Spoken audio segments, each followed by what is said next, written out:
This is a must-watch interview for OnlyFans managers or really anybody in the digital intimacy ecosystem. If you have not heard of them, Creators Inc. is one of the largest OnlyFans management agencies in the world right now. They have just under 400 models under management, and I just spent a few days at the Creators Inc. mansion in Los Angeles getting footage for a documentary that I'm working on. Their CEO, Andrew Bachman, has publicly claimed that they are bringing in around $60 million a year, which is about $5 million a month, for those of you who don't feel like doing the math.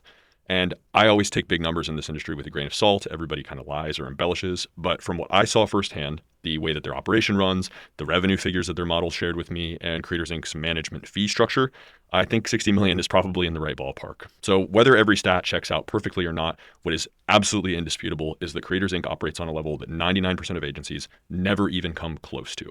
So this conversation is an interview with their CEO. Again, his name is Andrew Bachman. He shares his background, which includes building an 8-figure business in the telecom industry in his 20s, losing everything, having to start over from scratch, hiring a former Department of Justice prosecutor as his business partner, and what he thinks the future of our industry looks like. This was totally spontaneous. This wasn't like a planned interview. I didn't come in with questions that I wanted to ask. He just sat down and offered to tell his story. I asked him if I could turn the camera on. He said yes, and the conversation just kind of evolved from there. So I hope you enjoy listening to this conversation as much as I enjoyed having it. And yeah, let me know what you think in the comments. All right, you guys ready for the story? Yes. Yeah, please. Okay, so grew up outside of Boston. My parents are kind of very salt of the earth, Jewish physicians, didn't have business around the dinner table. And I've got sisters that are much older than me, like 10 years older than me. So I was kind of an only child. And so when I was much younger and I was by myself a lot, I always thought, yeah, I was going to be an actor or an athlete or something. And then I get to high school and I'm 103 pounds soaking wet. That's what I wrestled, right? So didn't get laid till I was 18, and high school was a tough time for me. And junior year of, but I was a good wrestler. Okay. And What's 103 feather? it was the lightest. Yeah. Freshman year, I was like, it didn't even weigh 103. I was like 95 pounds. That's crazy. Anyhow, so I was small in high school, and always getting beat up in fights, and always wanted to hang out with the popular kids, but just high school was a tough time. Junior year of high school, I'm 42 years old, so this is around 99, 2000. Kid comes into the locker room all excited because he says, "I just got into the #1 school in the world for entrepreneurship, Babson College." Mark Zuckerberg didn't exist for 7 more years, right? Mhm. The dream was still like, maybe you could go to Wall Street and wear a suit and have your fucking balls stick to your leg in the summertime and make 200 grand a year. And like, Yeah. that's what that was like Be a slave to Goldman Sachs. best case scenario, right? Right. I go, the fuck is that? A disease? Entrepreneurship? He goes, no. He goes, Arthur Blank went to my college. He got fired from his job. He went to the local coffee shop, wrote the business plan on a napkin that became the Home Depot. He owns the Atlanta Falcons. He's a big billionaire. And right then the light bulb, I still remember that moment. And so somehow I got into the school and I showed up 2 years later, fall of 2022, and I'm driving a rusty Ford Explorer and wearing Abercrombie and Fitch. And I think that's as bling bling as the world gets. And here comes these Saudis driving Ferraris. And I said, what dorm are you in? And they said, Habibi, I live at the Ritz. Yeah. I said, what the fuck? And so one of these guys invites me out to a nightclub, right? And I show up and I didn't know you needed $20 for cover charge. I didn't have any money. And I somehow snuck down the ropes and down into the club. And these kids are 18 years old and they're popping $400 bottles of Cristal in a black cart. And I said, wow. Where did this come from? What the fuck? I've never seen anything like it before, right? My friends from home were like excited about working at the liquor store. That's on spring break. And this kind of like competitive wrestler rush came over me, and I just focused on starting businesses. And I tried and failed 1,000 times. And then I got super lucky in the digital marketing space. When was it? 2006 to 2012. Okay, so that's pretty early days. Yeah. You were early.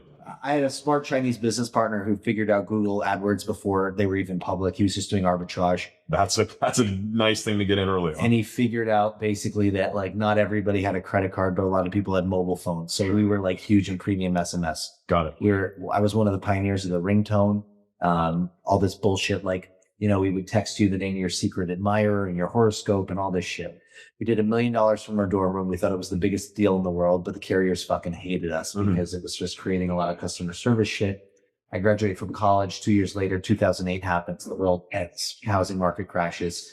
And I'm 25 years old getting phone calls from the CEO of AT&T Verizon saying, hey, Andy, how do we do more business together? This is fantastic. And they basically open up an API for us, and we subscribe everyone in the country to bullshit offers to the tune of $1 billion. So we have you to blame for that. Not just me, there's a huge industry. I'm sure, of course. Anyway, so I'm not even 30 years old. I've got close to $100 million to my name. I went from never getting laid to having muscles and money in my 20s and living in Boston where people aren't really, not flashy, and invested in every, restaurant and business, and everybody knew me. And I started a new company that was in the health and nutrition space, and FTC came and froze all my funds and said, you guys weren't putting charges on people's phone bills properly. And, kind of had an ego death, lost all my money, was on the front page of the newspaper, and went through about 6 years of really dark times. Didn't know if I was coming or going. And this was right after 2008, you said? Lost my money in December 2013. 2013. Okay. And I'm just kind of like fast forwarding very quickly. Yeah.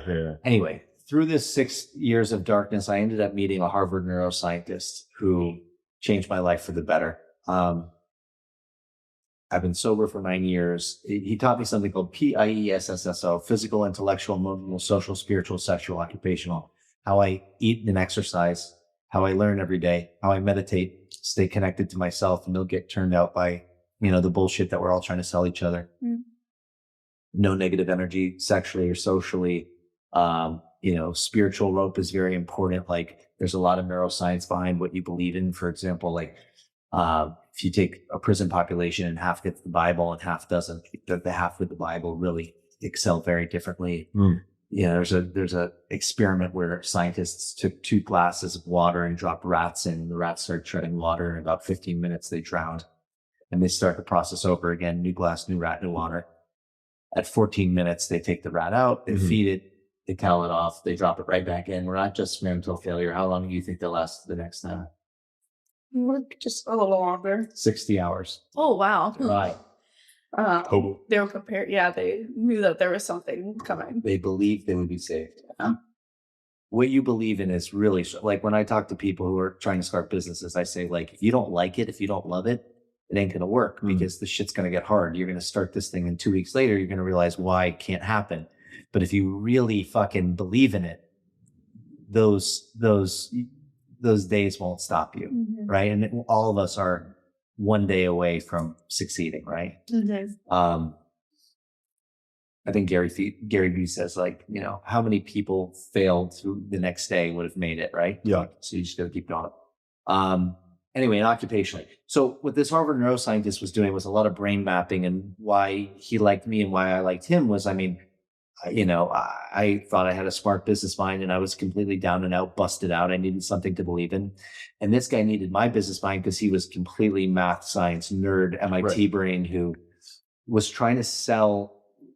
The U.S. military has a branch called DARPA. It stands for the Department of Advanced Research Projects. Mm-hmm. And they spend $1 trillion a year to make sure that the United States government has the strongest military in the world. And if you go to DARPA and say, hey, I've got this ring, when a soldier wears it, their brain's going to be 60% more efficient under stress, like in a gunfight. And they'll laugh and they'll say, all right, how much? Yeah. Say 10 billion. Cost plus. They'll cut you a check because they've got the budget and they print the money. Yes.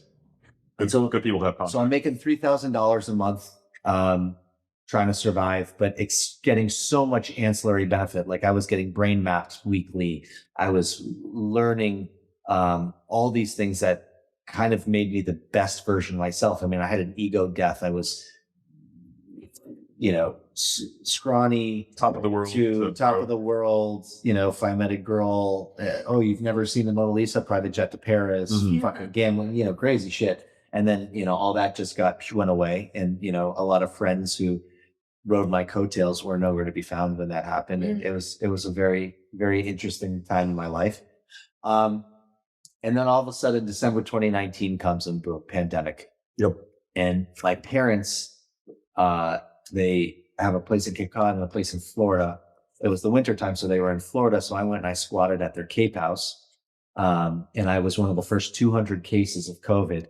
And it was like the real Wuhan flu. Like I called my dad. I said, "Sell everything. Like this is gonna kill people." Yeah. I mean, it was fucked. I mean, like there was a night I woke up. I said, "If I don't go to the ER, they're gonna find me dead here." It was like that harsh. Yeah. Now it's like a cold. Yeah. Like that first version I had was insane. And people were scared. I was scared. Yeah. And so I'm sick with COVID in bed, and I turn on the television. And the Fallon show's on, and he's got Charlie D'Amelio on, and he's having her do TikTok dances. And I had never heard of TikTok before. And so I download TikTok, and I follow Charlie D'Amelio, and then Addison pops up, and then all the little fuck boys like Bryce Hall shows up, and I'm like, who the fuck is like managing these kids? He's like, by the way, there's a lot of like people who are like, and I was a 35-year-old irrelevant like Jewish guy in Boston, like. I didn't know who Madison Beer was. And so I thought I was discovering random people. I didn't realize they were already famous. And I was like, wow, this is such a trip, right? And it's funny. I prayed. I said, God, I'm good on PIESSSS, but if you are ready for me on the O, I'm more than ready for it. When's this going to come? 2 weeks later, a female friend of mine who I knew me when I was the young internet marketer. I think we met on Bumble. When you were on top of the... Yeah. She calls me up out of nowhere. Hey, need your help. So what's going on? I've got $100 to my name. I'm some Jewish lady's nanny in LA doing her grocery shopping. I'm stressed out about getting coronavirus. So I made an OnlyFans, but I can't figure it out. The fuck is that?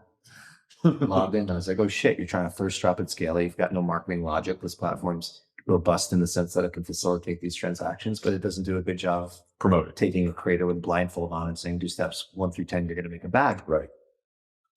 So I took over her page. She had 50,000 followers on Instagram, or TikTok, or Twitch, and on Twitter. Did $250,000 in her first month. She starts to run around LA. She had been the personal assistant for Bad Baby, Ruby Rose, Will Vicky, Hi, my name's Steve. Hey, don't trust your OnlyFans business. The nightclub promoters and rappers. There's these Ivy League Jewish guys in Boston. They simp. Look at my numbers.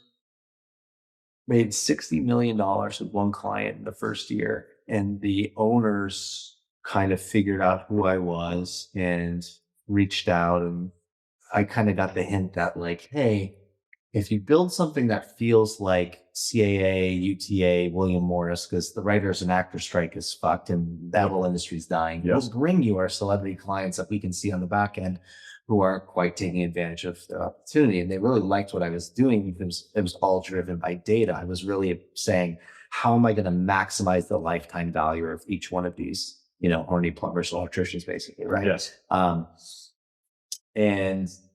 And the way I was providing support for the creators. And by the way, I swear, I'm saying this on camera, I may have coined the term creator. Before me, it was model or influencer or whatever. And then I, needed something to call the clients. And I was like, they're content creators. Yes. People thought I was so corny. Yeah. Right. For a while. I mean, now that is the term. December 2020, I was telling my clients, like, you need to be on TikTok feeling hard. And they were like, what? My 12-year-old brother thinks TikTok's corny. Yeah. Right. Like, but I had Mia Khalifa, right, who, crazy story. She is so big on TikTok that like she had 100,000 subs on OnlyFans who had no idea she was a porn star. They only knew that from TikTok. And I realized you can be whoever the fuck you want to be on any different platform because somebody's discovering you for the first time. Yes. And, she's a little bit fucked. She doesn't do any nudity up with this. We're making like $200,000 a month on bikini pictures on Mia Khalifa from people who like didn't realize they could Google her and see her doing gangbangs or hijabs, right?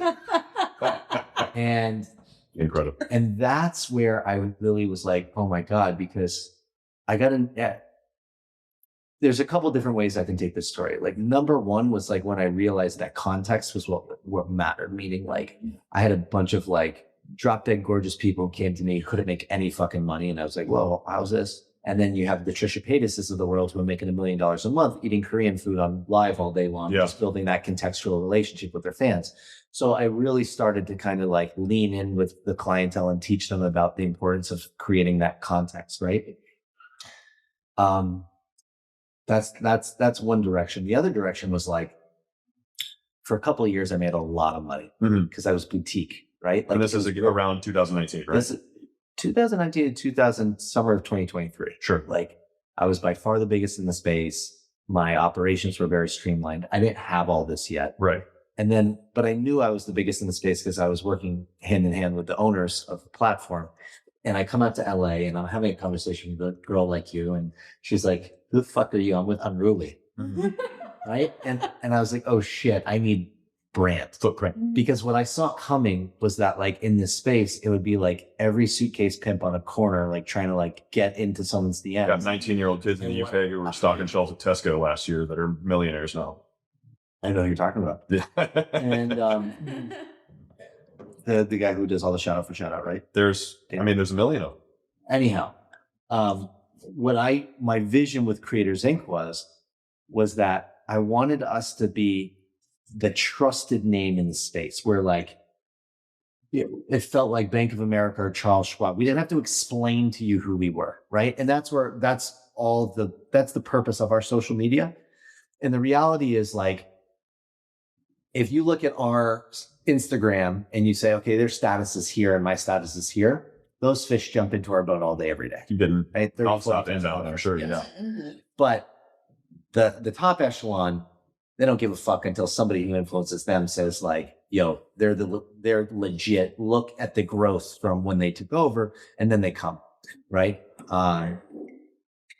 So yeah, I don't know. I can go a bunch of different places with it. I'm curious. I think that obviously you've demonstrated through practice that you have an incredibly deep understanding of brand and brand building. And I do believe that is going to be the most important thing any entrepreneur in any space. Like if you're not building a personal brand right now, if you're not building a brand for your organization, you're probably making a mistake because you have these platforms that have 2.5 billion monthly active users that will push your content to all of those people for free if you know how to use them appropriately. My question for you is, what do you see as the future now that we have AI models? I think that brand is always going to have cachet. What do you see as the future of Creators Inc. in an era where social media is about to be dominated by AI influencers? So you say that, lots of other people say that. I'm not sure how that's going to play, right? I still think like, personally, I'm not interested in AI creators. No, yeah. I think, kids are interacting with character.ai now. So like, like it's a ChatGPT that sounds like Superman or Batman. And I can see how like I could interact with like a bot or a creator that, just gives me the nuggets of business. Like when I watch Gary Vee, like when I actually, that really hit my dopamines. First of all, you can't have an OnlyFans account unless you have a social security number. True. Right? So you have to be a real person. I'm gonna caveat that really quickly. I don't think that it's not necessarily going to be AI models on OnlyFans. The products that I see as being compelling in this domain that are going to be disruptive to OnlyFans are like the similar to character.ai, but with an erotic subtext. So there's already products on the market where you can create your, quote unquote dream girl, and they can look however you want. They can fulfill whatever desire or fantasy you want. And those products are being delivered at a substantially lower premium than we charge on OnlyFans.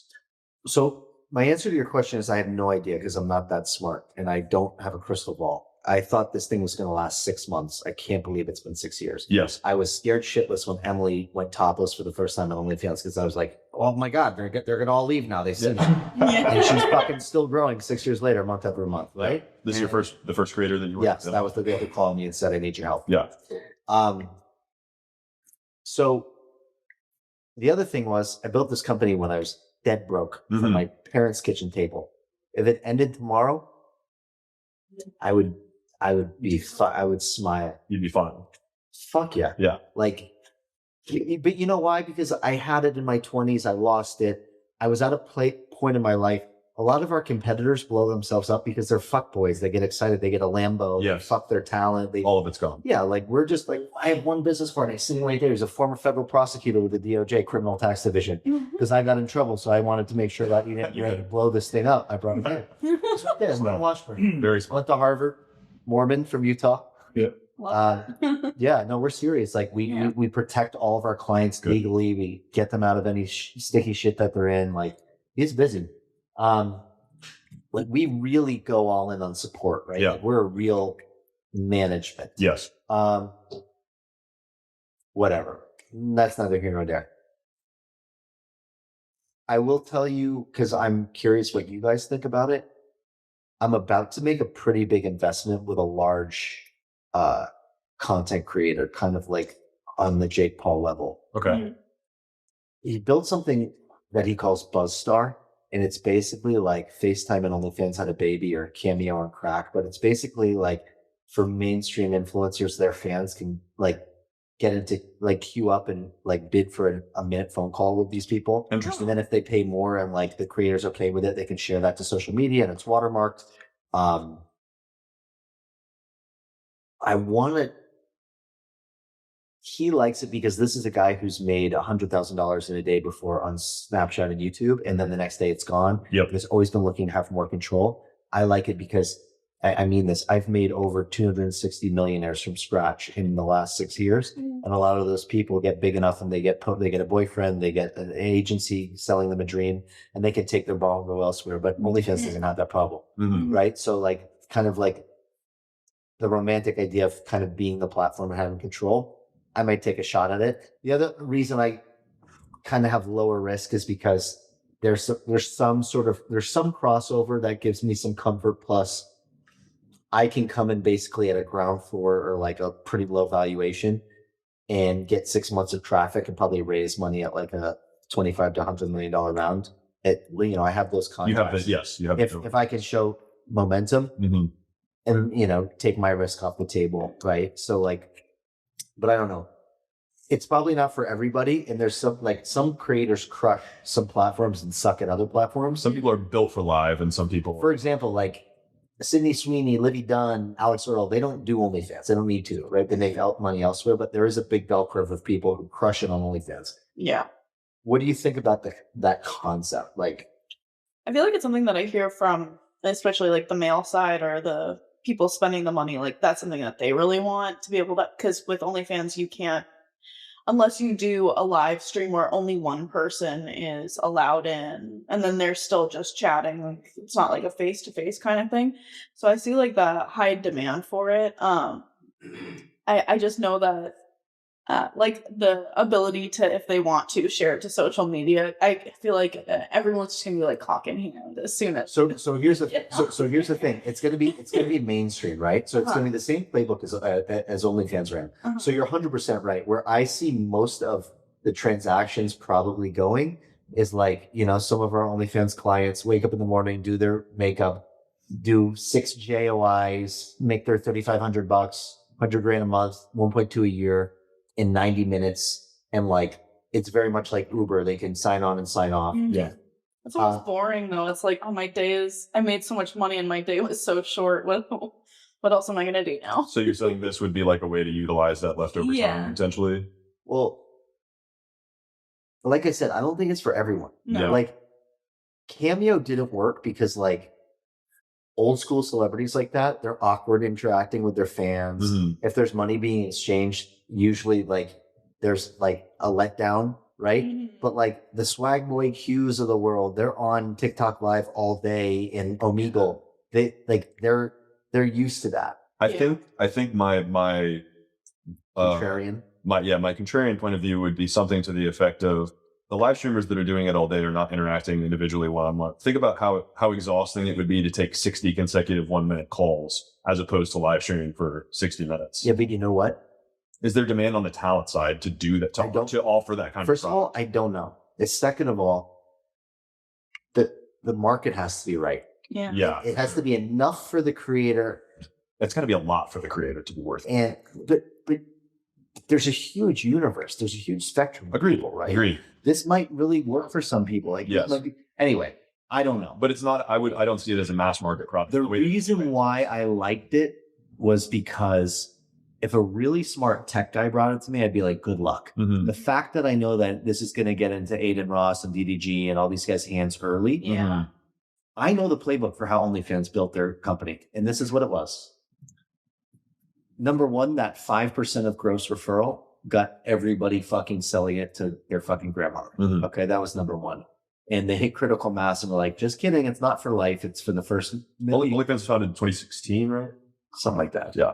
It was Stokely took it as far as he could, and then Alex and Leo bought it. They owned My Free Cams. They had the processing. Right. So like when I first saw OnlyFans, I thought the business opportunity was build a better mousetrap. I was like, this thing's a piece of shit. But I didn't understand the processing. We have a payment company called Melon. We help agencies collect money from clients seamlessly through a one-click. And like when I first started that company, we had a swimming pool full of money trying to drain through a straw. Yes. And then we finally got processing and finally built the It's a business. huge piece of the puzzle. So number one was the referral thing. Number two was celebrities. Still to this day, you can be talking to the owners of OnlyFans and be like, hey dude, like mass messages are broken, or like I can't withdraw my money. Yeah, it'll be fixed in like 4 or 5 days. Do you have any like new celebrities you can introduce us to? Like they're like, you know what Creators Inc. should do? Just like go sign like professional volleyball players and golfers, because they know that every time a mainstream celeb comes to the platform, their first time users spike. Yeah. That's how they built the whole fucking thing. Right. That is how they got every Tom, Dick, and Harry comfortable putting their credit card on OnlyFans. Yep. And not Fansly or FanZen or FanCentro or fuck shit, whatever. You know, that was the playbook. Right. And so I feel like,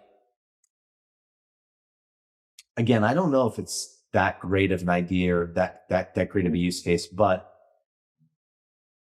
it doesn't exactly exist in the market at the moment. No, It doesn't. no. I mean, it's an interesting opportunity to explore. I don't know if I would raise for it yet. I think that in 18 months it's worth nothing or 2 to 10 billion. Yeah. I think just my personal take is I'm leaning towards the nothing side. I don't know that that's the direction things are heading, but that's just me. I think that giving creators tools to monetize is, I think they already have enough. I mean, OnlyFans is the solution to the creator monetization problem. So like you just said, there's so many holes in OnlyFans, like the platform itself. And other platforms have attempted to address those holes, and yet OnlyFans still has the network Do you know effect. And yet, anything about Slushy? yeah. That never really hit off the ground, but it was same thing with Fansly, same thing with, just like you said, all these other competitor platforms. They don't have the network effect. And you're building something theoretically that's new in the market. So I think what could be different about BuzzStar is you could pick up a lot of people who like were afraid of OnlyFans because of the stigma. And you get, but it's not an erotic product. It's not an intimacy substitute product, right? It's just access to celebrity. it is just OnlyFans is just a payment platform. Right. That's all it is. Sure. Yeah. It is just a fucking it's a distro platform where you can fucking sell your pictures and lock them and make money. That's all it is. The idea that this is just a platform that you can monetize FaceTime phone call. Mm. I think you'd really have to. I mean, you obviously understand like Cameo. I think you just got in my mind. There's so many problems, and the biggest one is how do you get your talent, the people that are the suppliers of these 1-minute phone calls or whatever, however it's structured. How do you get them to stick around? Like you have to. Obviously, they set their own rates. And I see that being like the one-off instances. It's like really spiky income for a group of people that probably don't really give a shit about having spiky income. Well, first of all, it doesn't exist yet, right? So sure. This is all speculation. You have to be passionate enough to really try to get the culture to adapt to it. Yep. Mm-hmm. So what you do is, think about the early days of Uber. There was no riders and there was no drivers. Mm-hmm. How the fuck did they become Uber? Right. Right? Like, download this app. Okay, cool. I need a ride. There's no drivers. Right. Download this app and get a job. Okay. Like, I did that. Now there's nobody to pick up. Yeah. Right? Like, so they started in San Fran and they went through a beta. So we get 20 of the top streamers and creators. And for the first 6 weeks, only they have affiliate links. Mm-hmm. Only they can invite you to be on the platform. So now all of a sudden, instead of paying them, their incentive is that like they get to be the top of the pyramid. Like, hey, you remember how much money you made from OnlyFans? Like, you get to invite people to this platform for like 6 weeks, and like, now it's very different if like some jerk off sends you a link, like, hey, this is a cool platform, or like your famous friend, like DDG or someone, or Aiden Ross is like, hey, you should check this out. Yeah. Right. So that's number one. Number two, the UI UX has to be good. Has to be spotless. Yeah. And it can't be janky, and processing has to be there. And you're floating live video calls. So latency. No latency. Yeah. Like, it's a big undertaking for sure. Thinking about how people are on Omegle, and like that is such like a fun kind of thing where if it could like imitate, like it's not just, oh, I'm bidding and whoever does the highest bid, now I'm on a minute phone call with them, but it can kind of be more public almost and like interactive. Here's your answer. Sounds cool. She's really onto it. She gets it. You're like, why would someone do this? If the carrot is good enough, they'll do it. Yeah. And where AI comes into this is that we have to create an algorithm that suggests the right market price for what it is you're offering. So the creators wouldn't set rates. They can, but the platform makes money. Let's call it a 20%, transaction clip. If these phone calls are happening, so the platform will want to suggest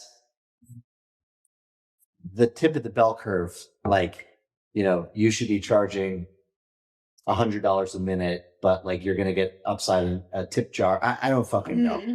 Now, the question is, when we suggest that, probably for you, that might be the right number. But imagine she could fucking like literally like, if I'm some simp and I'm on Instagram and like I could pay like $250 to get on a quick FaceTime with you, be like, look at me, I'm normal, I'm not a creature. Like take my phone number. Like it'll all be like creators like you getting like guys rizzing up all day long. Yeah. Kind of like what the other thing that I'm skeptical about, not to shit on the parade, but I'm just as the contributor. No, I love it.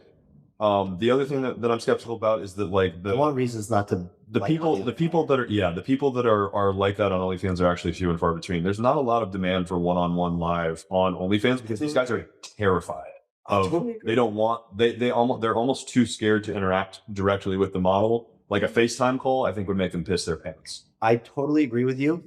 And I don't think it's apples and apples. Yeah. I think this is a different thing, So from I think TikTokers who crush TikTok, they're not monsters on Instagram. And a lot of these girls who crush it on Instagram with these, static photos are dog shit on TikTok. Nobody can stream because nobody has the personality for streaming. Right? Like LeBron James doesn't wake up and say, fuck the NBA, I'm so athletic, I'm going to go play ice hockey. Right. Yeah. What's going to happen? Falls on his ass. Yeah. And so I just think like it's a new sport. Something that I could see being a potential use case that I could see is not necessarily like the parasocial relationship thing, but like longer form. So rather than a minute, and I know that's the context that we're couching this in, but like micro consulting.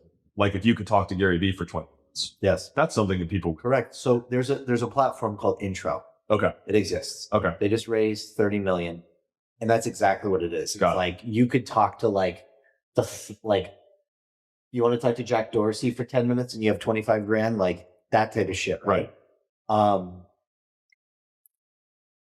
the way, I'm not even, Will knows this. I think I offered Gary Vee 25 grand for a 10-minute conversation. He turned it down because I went to a thing and sat around a table with him for like 10 or 15,000 and I got like a whole hour, but I think, whatever. So that exists, right? Got it.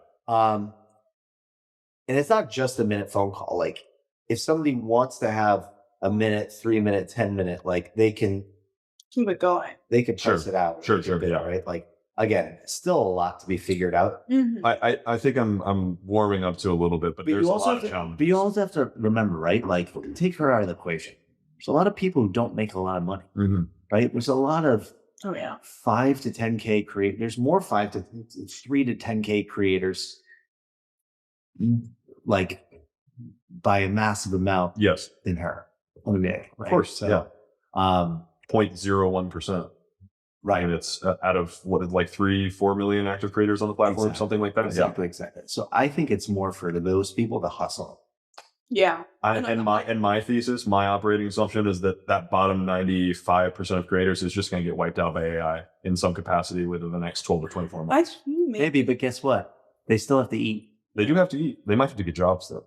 Well, if you even if you look at TikTok Live and the amount that people will grind on TikTok Live, even in the past 2 years, I don't know how good TikTok Live is doing anymore.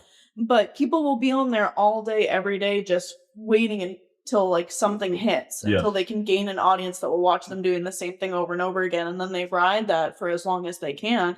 And so there are a lot of people who But that's because don't TikTok want to has have a built-in job. distribution. Yes, but there are a lot of people who do not want to have a job, and they see social media as the one way that they can get out of having a job if Yeah, they absolutely. work hard enough at it. Absolutely. And there's a lot of people who care about doing that. The problem, I think, though, is that with this platform, there's not built-in distribution. So they still have to do TikTok. They're just using TikTok to drive towards Buzzstar in this case. Mhm. Well, exactly. So it doesn't reduce the amount of work. No, but that was exactly what Cameo was too. Like you have even like these people who have high influence or high follower counts who aren't making any money Right. grinding on Cameo Right. because they're like, okay, I can get enough traffic to come here and make, But I don't think, I mean, extra bucks. Cameo wasn't making millions. No. Just to the best of my knowledge. No, but you saw people and anyone and everyone who would use Cameo Sure, yeah. trying to do their best on there. It's still Advertising on other social media You know platforms. who Gorlock is? Yeah. Yeah. She was here yesterday. She told Why did we get the mystery. invite? Unbelievable.